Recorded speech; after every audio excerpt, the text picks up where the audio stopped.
Hey YouTube, it's Tom. Welcome back to the car journey, and been taking some time off this winter to reset. Got a little burnt out at the end of the season doing anything car related, so been putting off doing everything I could car related until just a couple weeks ago. Last week I started actually finally preparing the car for some stuff. We'll get into some of that in a minute, but basically I wanted to sum up where I left off last year, which was we had our best season so far, 2 seasons in the car, moving up each time. We went 2 seconds faster at the local track, so new PB at the 124.1, and went to time trials nationals, and new PB there by over 4 seconds to a 209.4. So yeah, second place in Max 2 at time trials nationals SCCA, so pretty happy about that. And of course, set the track record for 200 tread wear here at Suica Circuit in Albuquerque. And yeah, so this season started off more chill. Usually I've been going out to Spring Mountain for the first event of the year. Decided not to do that this year, just relax. Also spent some money doing some things. Bought a new trailer, my first enclosed, and it's kind of a specialized one. You'll see it in videos later. It's called a Serpent Express, and it's kind of the idea is it's an enclosed trailer built onto an open trailer, so that dimensionally it's pretty small. It's very light, it's 2,000 pounds, so it should tow pretty well, even with just a half-ton truck or an RV. For the car itself, I'm going to go ahead and show you some things. So one thing we did was we upgraded the wheels and tires. These are the PhD Racing Limitless spec. They're 18 by 11.5, and we've got a 295 35 18 Yokohama A052, and you can see the fitment's pretty good there in terms of like how well the tire supported. Yokos don't like to be pinched, and so we're going to give this a shot. We think this will be really good. Modified the front aero. You can see we've added splitter fairings, and what they do is they add this kind of curved shape, so it gives it more of an aerodynamic foil to provide, downward lift, if that makes any sense. It's better. You never want a splitter with a flat edge. You really want it with a profile that's appropriate. Excuse me. Should be an appropriate profile, and hopefully we've accomplished that. I know other people have used this mod from Peter Liu successfully, and so hopefully I'm another one. Also, the other problem I had is my angle of attack on the splitter was actually at 0 again. I'd worked hard to add some, and then some other changes to the car, and the mounting points had put it back to 0. And I don't know if I told you in previous videos, but at one point I was running the splitter 1 degree up. So that made it only really work under braking. So we're hoping that's made some changes. And as you know from last season, we had done this AJ Hartman 14 by 72 inch wing with a 1/2 inch gurney. And so I turned that up a couple degrees. We're at 5 degrees now. We're going to try as a starting point, because in the past I've had some rear traction issues at the higher speed sections of the local track. May have to turn it down. Turned down the front sway bar, ironically, because usually Yokohamas don't like front sway bar really stiff.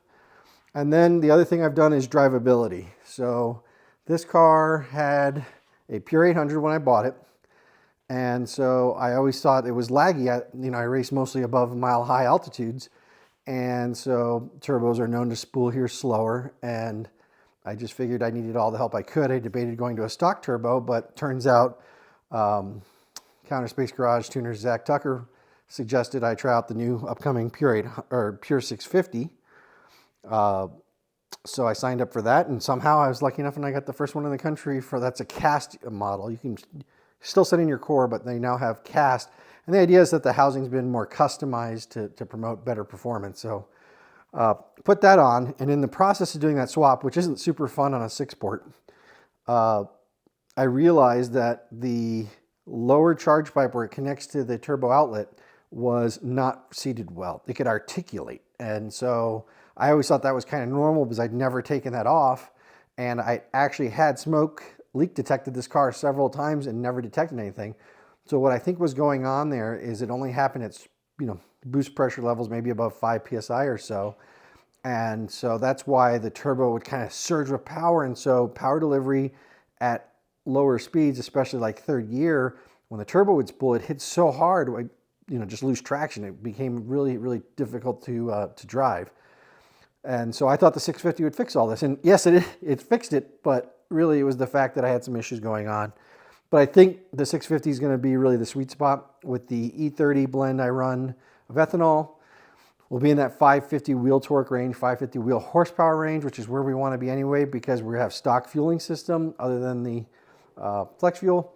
And we have a stock transmission. So we're right at the limits of what all that's happy at. So I think this will work well. And since I autocross, the extra spool, whatever that ends up being, you know, apples to apples, will still be better for what I'm doing. So I think this was a win-win no matter what, because I found a problem and I got really the turbo I needed in the first place. So car feels absolutely the best it's ever felt, just in alignment with my buddy Paul, and found that, you know, the rear toe was not as towed in as I'd like, and the front toe was slightly off, but I kind of knew that just because I'd been messing with the ride height.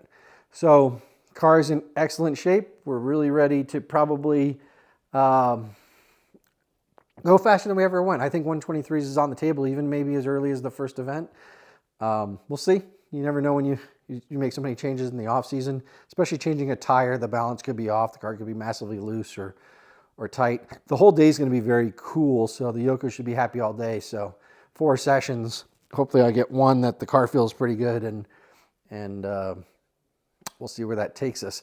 My target for this year for 25 is going to be a 122 anything, so 122.9 would be winning. I think the car can do it. I think the drivability is going to be worth a lot of time. I think the tire combo is going to be worth a lot of time, and working aero in some of the trickier corners like turn 2 and turn 14 at Suica. I think having a better overall aero package is going to make a difference there, but we'll see.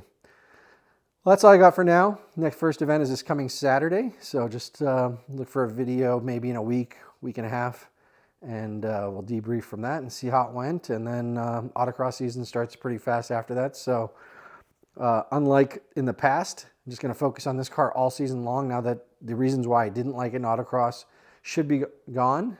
If you notice in the background over there, the Civic Type R is gone. Made a minor change to the garage.